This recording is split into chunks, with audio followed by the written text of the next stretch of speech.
The book of Jeremiah asks this pertinent question. Is there no balm in Gilead? Is there no physician there? Why has the wounds of my daughter not been attended to? It saddens my heart when I hear these so-called pastors and these so-called ministers of the faith speak foolishness like this. When you tell people point blankly that you are becoming a drug merchant to attract young people in your church, and then fundamentally there's something wrong with the theology. Fundamentally there's something wrong with your perception about God when you do something like this. This is pipe bomb fitness. No pain, no pain. I'm looking for people that smell like weeds. No, really, is New Birth is the largest land-owning black church in America. Wow. And so my position to my deacons is, why aren't we not raising cannabis? I'll be able to bring in black males. They're able to do it legally. I'm teaching them farming. Oh my God. I'm helping them to enhance the ecosystem. This is the kind of conversation. So if the guy, black boy in Bankhead said, they growing weed at the church, where do I jump?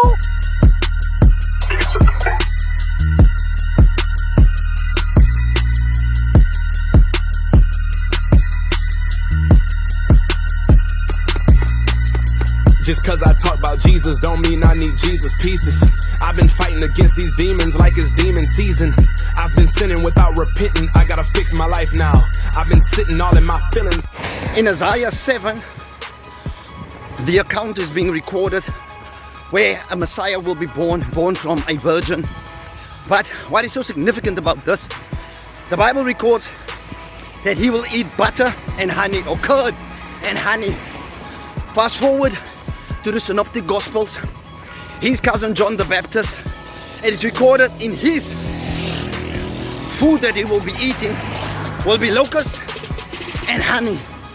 Now honey is the only substance made by animals that can never go old. Yes, it will crystallize, but you can always heat it up and eat it again. Why am I saying this to you? The Word of God will never be out of style. The Word of God will never be out of fashion. It is time that we live our lives according to the Word of God. Hey, for in the beginning was the Word, and the Word was with God, and the Word was God.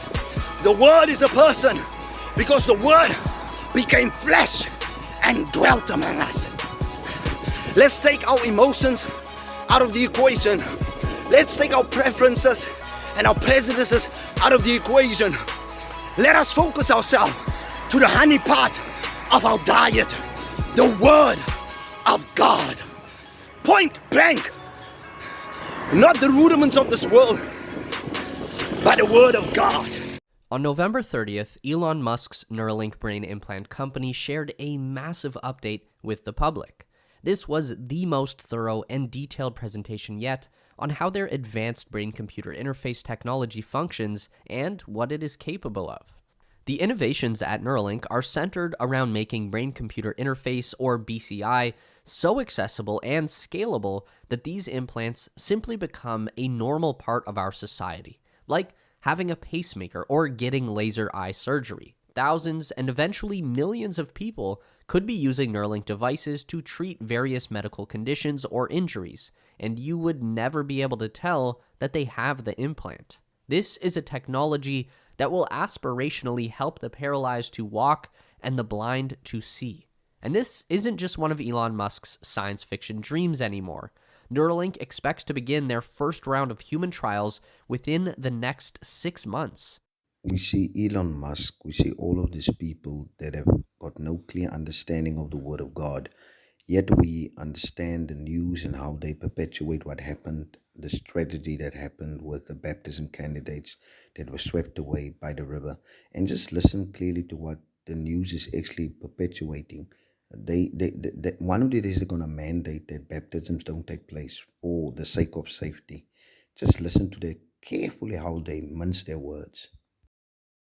Well, 2 people have drowned during a church ritual in the Yixke River on Saturday afternoon, and at least 15 people are reportedly still missing after being swept away by the flash floods in the Yixke River in Johannesburg. Now, reports are suggesting that church members were conducting a baptism ritual in the river and were caught in a flash flood following heavy rains in the Bramley Park area. For more on this, we're joined by Johannesburg Emergency Services spokesperson Robert Malaudzi. You know, Robert, as we're nearing, the festive season is upon us.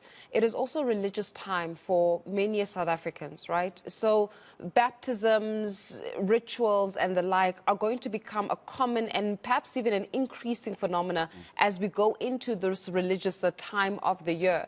How then do we start stressing the element of safety? Especially amongst those that would seek to use the rivers. And our rivers, particularly in the peak of summer, where we know that the summer rain comes along with it with, a lot of perhaps more water flooding and the likes, right? So how do we start stressing that message of safety? And more than anything else, do we use a flowing river to conduct certain baptism, especially during this time of the summer season? Let me tell you, the word of God declares that the grass, men are like grass, or like the flower. Grass withers and the flower fades, but the word of God will remain forever. It is unchangeable. It is perfect. There is no error in it. When you feed yourself with the word of God, and when you live out the principles that is in the word of God, you yourself will live forever. Because this is the confidence that we know, whatever we ask according to his will, that he hears us. The Lord, he hears us. Long list of potential ethical concerns if generative AI does indeed take off. First, disinformation and misinformation. Think deepfakes, but on steroids. A classic example is, taking the image and the voice of the president, having him say something he would have never done. The consequences could be severe in the sense of it creates misinformation and other things.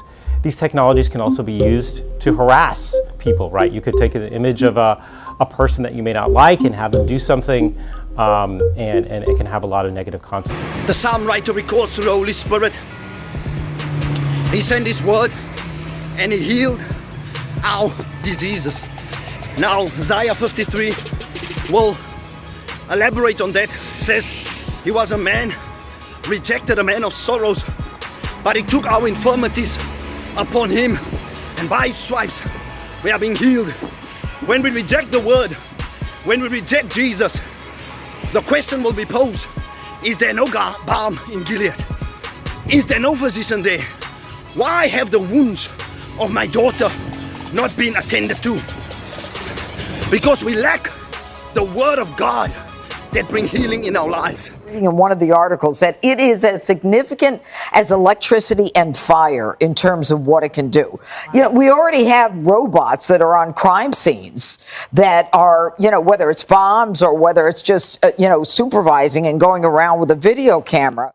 It sounds and looks like the crime-fighting tools of the future. San Francisco supervisors have approved a policy letting police use remote-controlled robots that are capable of deploying deadly force. Police officers in a major American city have been given the authority to use remote-controlled robots that are capable of using deadly force in emergency situations.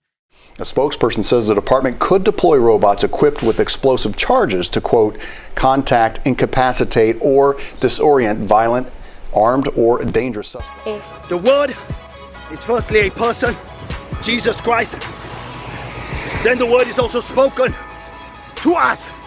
In the beginning, God created the heavens and the earth. And the earth was without form and void. And darkness covers the face of the deep. And the Spirit of the Lord was upon the waters, and God said, let it be light, and there was light. And John depicts, and in him was life, and the life was the light of man, and the light shines into darkness, and darkness comprehended not. And that's what we talk about when we talk about the word of God, unadulterated, 66 books of the Bible, clearly given to us, God breath all the way, and that's what I'm talking about when I speak about the word of God. This is Balm Fitness signing out. No pain, no pain. brain. A mechanized object where you are not physically in the room and don't have a 360 view and can use your judgment that only humans have. This is a big deal. This is opening up a Pandora's box that could change our society in a significant way.